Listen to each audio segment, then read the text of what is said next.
লিলুয়া বাতাস বইছে শিলিগুড়ির পাহাড়ে। আকাশে এক ফালি চাঁদ ঝুলছে, চারপাশ নিস্তব্ধ। বাংলাদেশের উত্তর পূর্ব সীমান্তের ওপারে ভারতীয় পাহারাদাররা সতর্ক চোখে তাকিয়ে আছে। হঠাৎই তাদের কানে আসে এক অদ্ভুত শব্দ।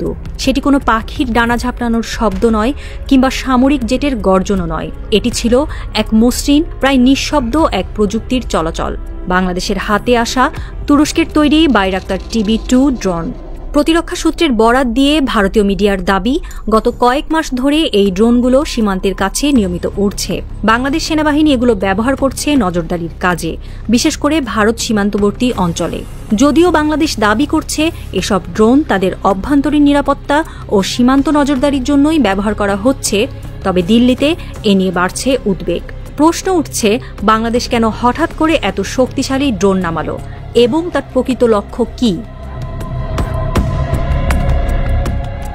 বাংলাদেশের সামরিক উন্নতি বরাবরই ভারতের মাথা ব্যথার কারণ, কিন্তু সেই টেনশন মাথাচাড়া দিয়ে উঠেছে তুরস্কের সংযোগে।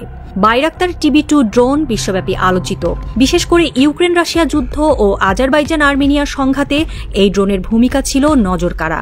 এই ড্রোনগুলো মাঝারি উচ্চতায় দীর্ঘক্ষণ উড়তে পারে, নজরদারি চালাতে পারে, এমনকি আকাশ থেকে মাটিতে আঘাত হানার ক্ষমতাও রাখে। ভারতের প্রতিরক্ষা বিশ্লেষকদের মতে এটি শুধু নজরদারির জন্য নয়, বরং ভবিষ্যতের একটি বড় সামরিক প্রস্তুতির ইঙ্গিত বহন করে। তুরস্ক বাংলাদেশের সামরিক খাতে দীর্ঘদিন ধরে বিনিয়োগ করে আসছে। কয়েক বছর আগেও তুরস্ক থেকে সামরিক সরঞ্জাম সংগ্রহ করেছিল বাংলাদেশ। তবে এই ড্রোন কেনা নতুন সমীকরণ তৈরি করেছে। এটি শুধু একটি নজরদারি ড্রোন নয়, বরং অস্ত্রযুক্ত অবস্থায় এটিকে একটি কার্যকর যুদ্ধাস্ত্র হিসেবেও ব্যবহার করা যায়। ভারতের মিডিয়ার বিশ্লেষণ, বাংলাদেশ সেনাবাহিনী এই ড্রোনগুলো পরিচালনা করছে ভারতের সংবেদনশীল সীমান্তবর্তী এলাকায়। এটা ইন্ডিয়ার জন্য আরও চিন্তার। বিশেষ করে পশ্চিমবঙ্গের শিলিগুড়ি করিডর, যাকে বলা হয় চিকেন স্নেক, এটি ভারতীয় ভূখণ্ডের সবচেয়ে সংকীর্ণ অংশ, মাত্র 24 কিলোমিটার চওড়া। এই করিডোর দিয়েই ভারতের উত্তর পূর্ব রাজ্যগুলোর সঙ্গে মূল ভূখণ্ডের সংযোগ।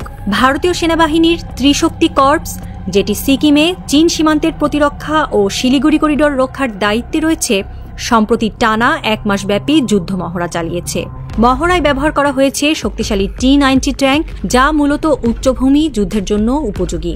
বিশ্লেষকরা বলছেন, এই মহড়া কেবল চীনের জন্যই বার্তা নয়, বরং বাংলাদেশ সীমান্তে নতুন শক্তির আবির্ভাবকেও ইঙ্গিত করে।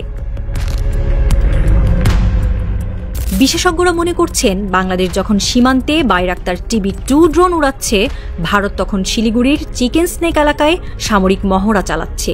এটি কাকতালীয় নয়, ভারত হয়তো বাংলাদেশকে একটি কঠোর বার্তা দিতে চাইছে, অথবা তাদের নিজস্ব নিরাপত্তা নিয়ে উদ্বিগ্ন হয়ে আগাম প্রস্তুতি নিচ্ছে। ভারতীয় সামরিক মহড়ার সময়সূচি ও বাংলাদেশের ড্রোন তৎপরতার মধ্যে আশ্চর্যজনক মিল রয়েছে, যা দুই দেশের মধ্যে বাড়তে থাকা সামরিক প্রতিযোগিতার দিকেই ইঙ্গিত দেয়। বাংলাদেশ সরকার এই ড্রোন কেনার বিষয়ে প্রকাশ্যে কিছু বলেননি, তবে সামরিক সূত্রের দাবি এটি মূলত সীমান্ত সুরক্ষার জন্যই ব্যবহার করা হচ্ছে। রোহিঙ্গা সমস্যা, চোরাচালান, সন্ত্রাসী তৎপরতা নিয়ন্ত্রণে এই প্রযুক্তির প্রয়োজনীয়তা রয়েছে বলে মনে করে ঢাকা। কিন্তু বিশ্লেষকরা বলছেন, শুধু সীমান্ত নিরাপত্তার জন্য এমন উন্নত ড্রোন সংগ্রহের প্রয়োজন নেই। এর পেছনে রয়েছে দীর্ঘমেয়াদী কৌশল, যা বাংলাদেশের প্রতিরক্ষা পরিকল্পনার নতুন মাত্রা যোগ করছে। তুরস্কের সঙ্গে সামরিক সম্পর্ক বাড়ানো মানেই পরোক্ষভাবে পাকিস্তান ও চীনের সামরিক বলয়ে প্রবেশ করা। তাছাড়া বাংলাদেশ যে কৌশলগতভাবে নিজেদের শক্তিশালী করতে চাইছে, তার প্রমাণ মিলছে সাম্প্রতিক সামরিক চুক্তিগুলোতে। তুরস্কের কাছ থেকে অত্যাধুনিক সামরিক সরঞ্জাম কেনা তারই অংশ। এমনকি বাংলাদেশে তুরস্কের সামরিক শিল্প গড়ে তোলার কথাও উঠেছে। এসব চুক্তি ও নতুন প্রযুক্তি বাংলাদেশের প্রতিরক্ষা সক্ষমতাকে বহুগুণ বাড়িয়ে তুলবে।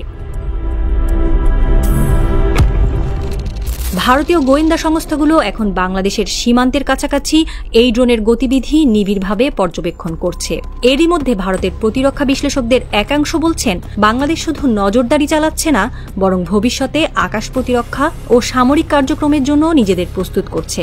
শুধু তাই নয়, দিল্লি এখন কূটনৈতিকভাবে বাংলাদেশকে বুঝতে চাইছে। এই ড্রোন ক্রয় কি চীনের প্রত্যক্ষ সমর্থনেই হয়েছে?